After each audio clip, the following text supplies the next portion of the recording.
The day Richard flung the crumpled divorce papers at my feet remains etched in my memory like a scar. I recall standing there frozen as he uttered those chilling words. "I've sold the house because I'm moving in with her. It's over, Anna." I was 34 then, a devoted homemaker to our barely 13-year-old son, Jason. Our life as I knew it shattered in that single moment. I was blindsided, naive, and utterly unprepared for what was to come. Richard and I crossed paths when I was merely 19, while he was 26, a charming man working at a pharmaceutical company's main office. I, a fresh high school graduate, worked as a receptionist at one of its subsidiaries. His attention flattered me. Young, inexperienced, he seemed like a dream come true. Our whirlwind romance led to an unplanned pregnancy, and before I knew it, we were married in a modest ceremony. Life then appeared simple, or so I thought. I devoted myself to our home and to Jason. Richard was often busy, his presence in the house dwindling over the years. I didn't question it. I was too caught up in the day-to-day of raising our son and managing our home. The day he departed, everything crumbled. I was forced to confront the reality lurking beneath the surface of our seemingly happy life. Richard's infidelity, his growing distance. The signs were all there, but I had chosen to ignore them. With nowhere else to turn, Jason and I moved back to my family home. My sister Laura and her husband were far from welcoming. Their cold stares and hushed conversations made it clear that we were burdens, intruders in their settled life. I felt lost, a high school graduate with no significant work experience, suddenly tasked with finding a job to support myself and my son. The job market was intimidating, each rejection a blow to my already fragile state. But I had Jason to think about, a young boy thrust into a world of adult problems. It was during this desperate time that I found employment at a call center. It was far from ideal, but it was a start, a glimmer of hope in the darkness that had enveloped my life. The job was challenging, with long hours, irate customers, and a constant buzz of activity. But it gave me a sense of purpose, something I had lost in the chaos of my personal life.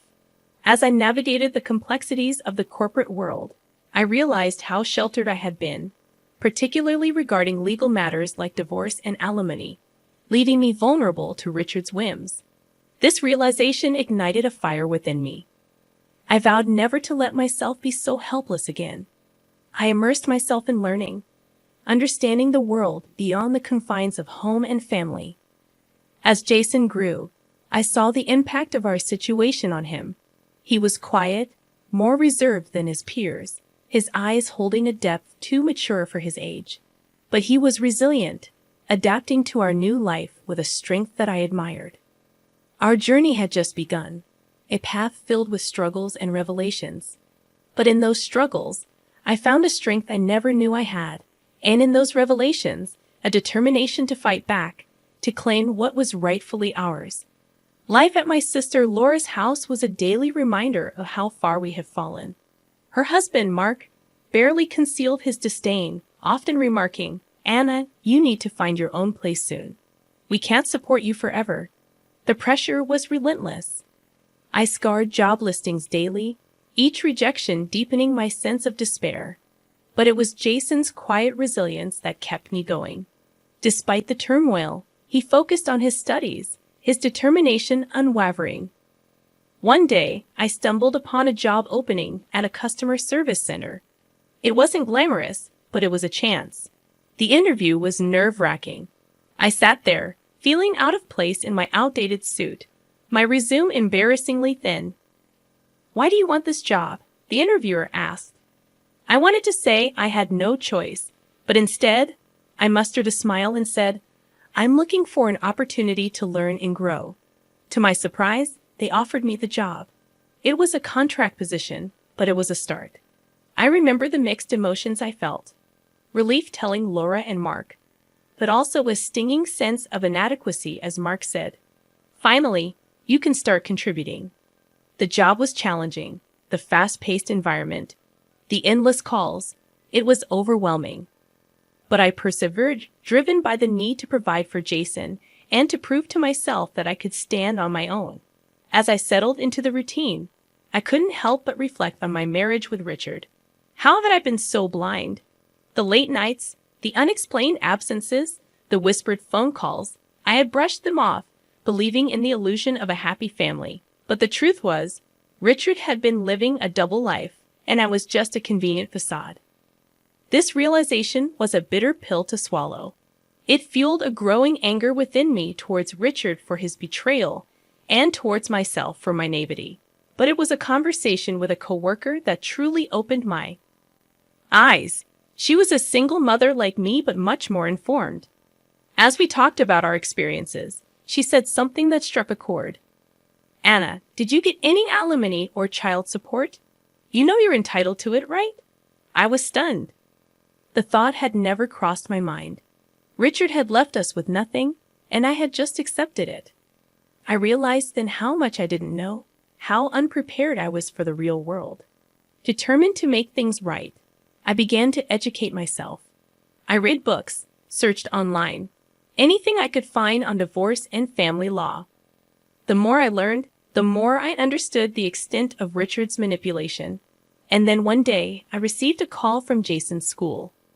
He had been in a fight. My heart sank as I rushed to the school, fearing the worst. But what I found was not a troubled child, but a young man pushed to his limits. "He called you a gold digger," Jason said, his eyes fiery with anger. "He said you were after Dad's money."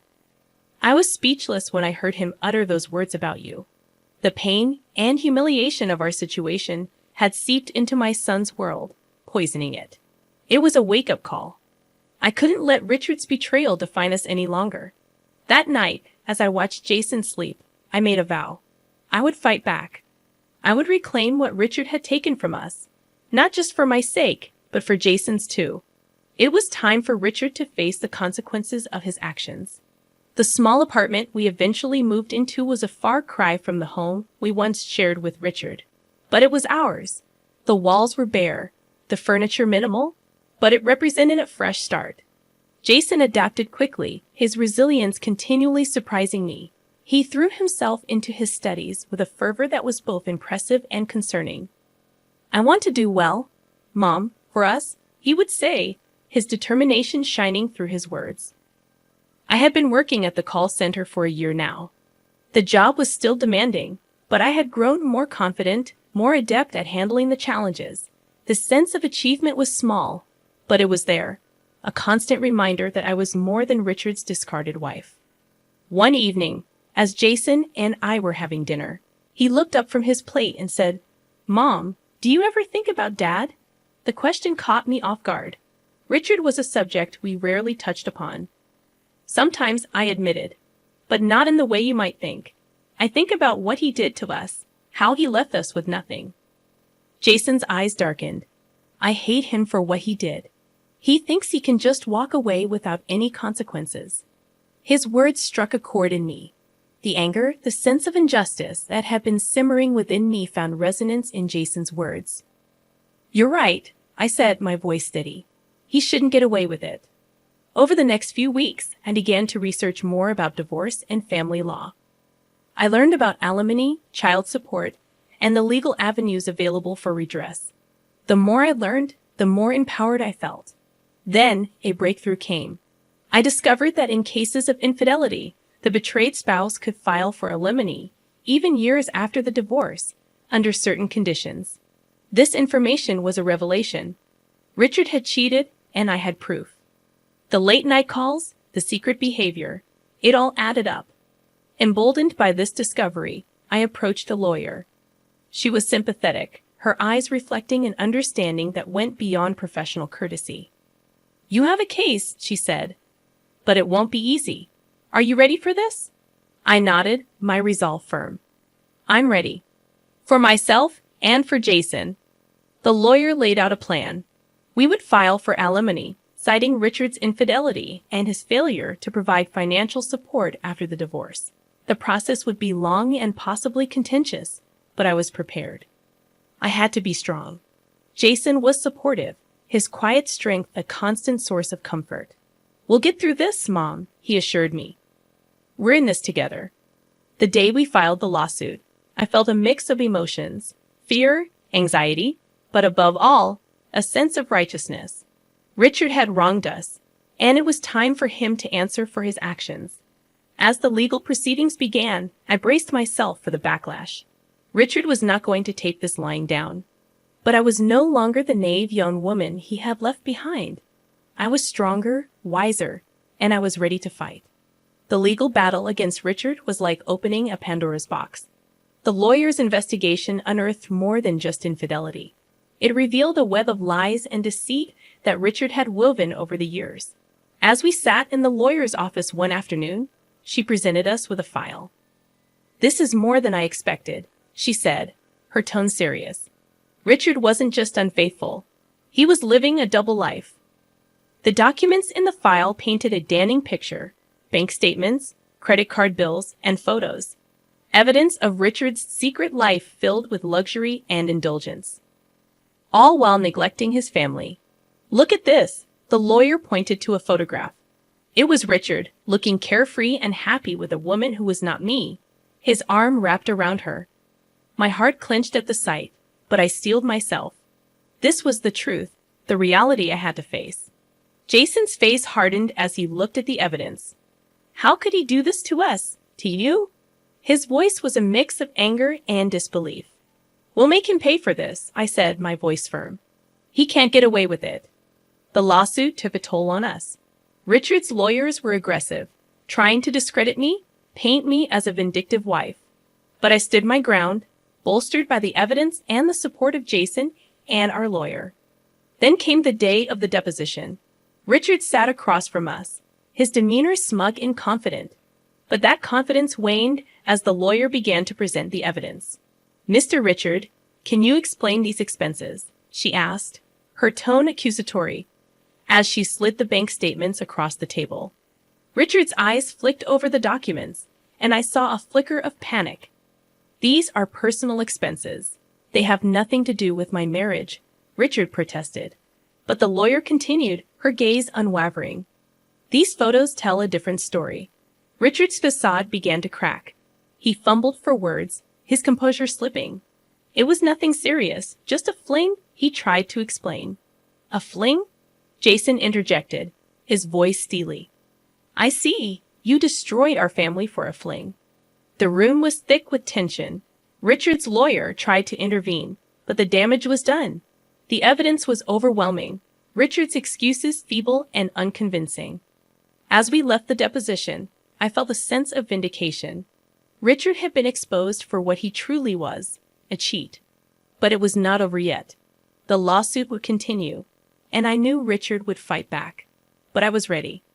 For the first time, I felt in control, no longer a victim of Richard's betrayal. I was fighting back, not just for myself, but for Jason, for the life we deserved. The lawsuit against Richard was dragging on, each hearing more contentious than the last. But amid this turmoil, a surprising development unfolded. One evening, Jason came home with a peculiar look on his face. "Ma, you won't believe what happened today," he said, a mix of amusement and disbelief in his voice. "What happened?" I asked, curious. "Today, I had a job interview at a pharmaceutical company. Guess who the HR manager is?" I felt a chill run down my spine. Not Richard. Jason nodded, confirming my suspicion. It was Richard. He didn't recognize me at first. I guess he forgot his own son's face. The irony was bitter. "Did you?" I started to ask, a part of me anxious about the encounter. Jason's eyes gleamed with a cold fire. I played along at first, but then, at the end, I couldn't resist. I asked him if the company condones affairs. The look on his face was priceless when he realized who I was. I was torn between shock and a sense of poetic justice. Richard, confronted by the son he had abandoned, in a setting where he had always felt most powerful. "What did he say?" I pressed, my heart racing. "He denied it, of course," Jason replied. So I pushed further. I asked how he could sit there interviewing me when he destroyed our family for his own selfish desires. Jason's voice was bitter, but there was a sharp sense of triumph too. He was speechless. I left him there, stewing in his guilt. The revelation was staggering. Richard now faced with the consequences of his actions in the most unexpected way. "But why did you go to that interview?" I asked, still trying to wrap my head around the situation. Jason's response was simple yet profound. "I needed to see him face to face, to show him that despite everything, he didn't break us. We're still here, and we're fighting back."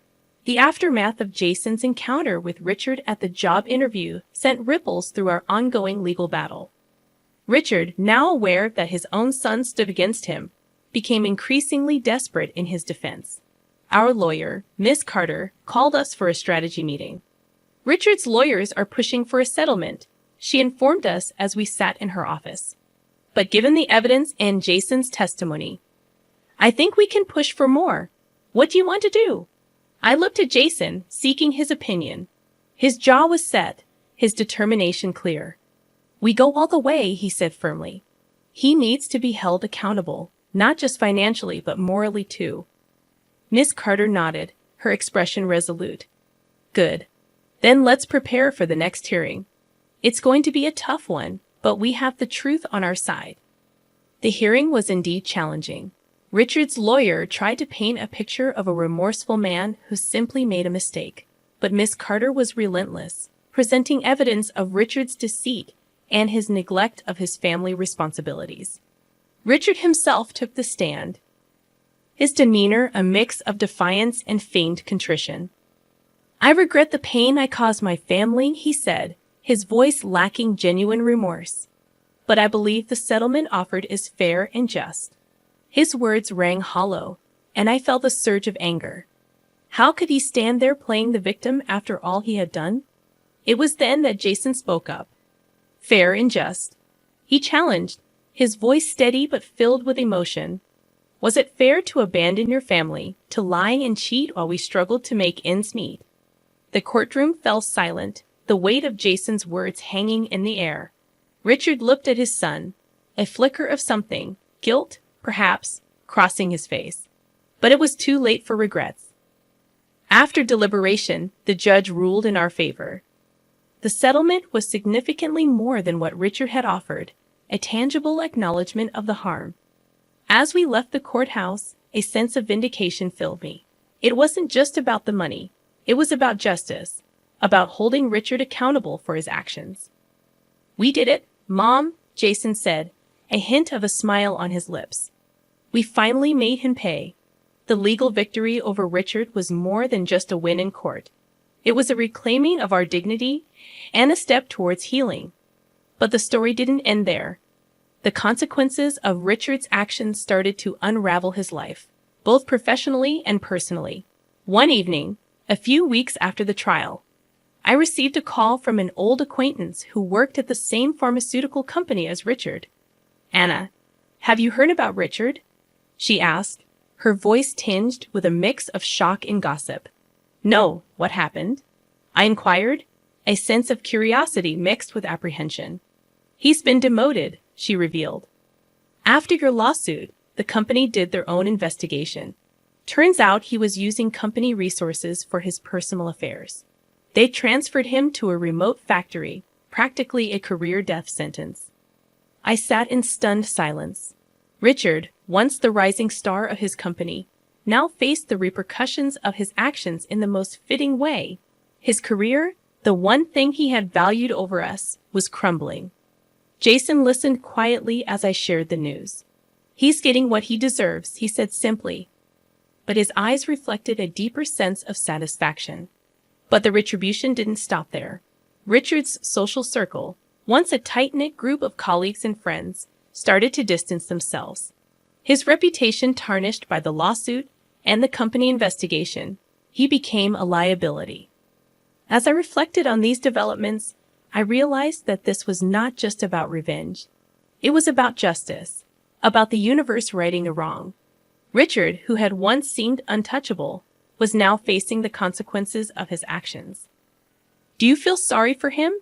Jason asked one evening, the discussion more reflective than vengeful. I paused, considering the question. "No," I finally said, "but I do feel a sense of closure. It's as if a chapter has finally ended, allowing us to start anew." Yeah, Jason nodded in agreement. It's time to move on, to focus on our lives. The chapter closes with Anna and Jason looking towards the future, the weight of the past slowly lifting from their shoulders. They have faced adversity and emerged stronger, ready to embrace the next chapter of their lives. With the legal battle behind them and Richard facing the consequences of his actions, a new sense of freedom enveloped their lives. It was as if they had been released from a dark cloud that had loomed over them for years. Their small apartment, once a symbol of their struggle, began to feel more like home. They redecorated, making it a reflection of their new beginning. The walls, once bare, were now adorned with artwork and shelves filled with books and memories. Jason, now more relaxed and focused, was excelling in his studies. His previous resolve, born out of anger and a desire for justice, had transformed into a genuine passion for learning. "I'm thinking of applying for a research internship this summer," he told me one evening, his eyes alight with excitement. "That's wonderful, Jason," I said, feeling a surge of pride. "You worked so hard for this." Our conversations had shifted from the past to the future, from what we had endured to what we hoped to achieve. We talked about travel, about the places we wanted to see, and the experiences we wanted to have one day. As we sat sipping coffee in our newly decorated living room, I brought up a topic that had been on my mind. "Jason, have you thought about dating? You know, meeting someone special," I asked. He chuckled a bit, embarrassed. "I've been so focused on school and everything else. But yeah, I think I'm ready to start dating," he said. I smiled, happy to see him considering a normal, happy aspect of life. After everything we had been through, it felt like a victory in itself. As for me, I had grown in my role at the call center, taking on more responsibilities and even mentoring new employees. The job that had once been a necessity had become a source of fulfillment. One evening, as we were having dinner, Jason looked up from his plate and said, "Mom, I've been thinking. We should invite Grandma to come and live with us. She's been alone since Grandpa passed, and I think she'd like it here." The suggestion warmed my heart. "I think that's a great idea, Jason. She's always been there for us. It would be nice to have her close." Our lives had taken a turn towards peace and contentment. With Grandma now living with us, our home felt fuller, brimming with laughter and stories from the past. Her presence brought a sense of completeness, a connection to our roots that we had long missed. One evening, as we sat together, Grandma shared stories of her youth, of the challenges she'd have faced and overcome. "Life is a tapestry of experiences," she said, her eyes reflecting the wisdom of her years. "Some parts are dark and difficult, while others are bright and joyful. But together, they make a beautiful picture."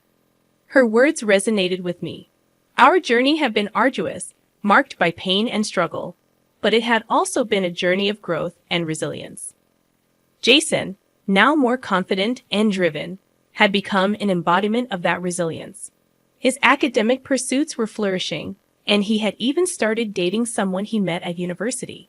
Seeing him so happy and fulfilled filled me with an indescribable joy. As for me, I had found a sense of purpose beyond the call center. I started volunteering at a local community center, helping other women who had faced similar challenges. Sharing my story and lending a listening ear brought a sense of fulfillment that I had never known before. One night, as Jason and I sat on our balcony looking up at the stars, a sense of calm enveloped us. "Mom, do you ever think about Dad anymore?" he asked, his voice gentle. I paused, considering the question. "Sometimes," I admitted, but not in anger or resentment. "I think about how far we've come since then, how he was a part of our story, but not the defining part." Jason nodded in understanding. "Yeah, I feel the same. He's just a chapter in our past." We sat in silence for a moment, each lost in our thoughts. The journey we had been on was not one we had chosen, but it was one that had shaped us in ways we could never have imagined.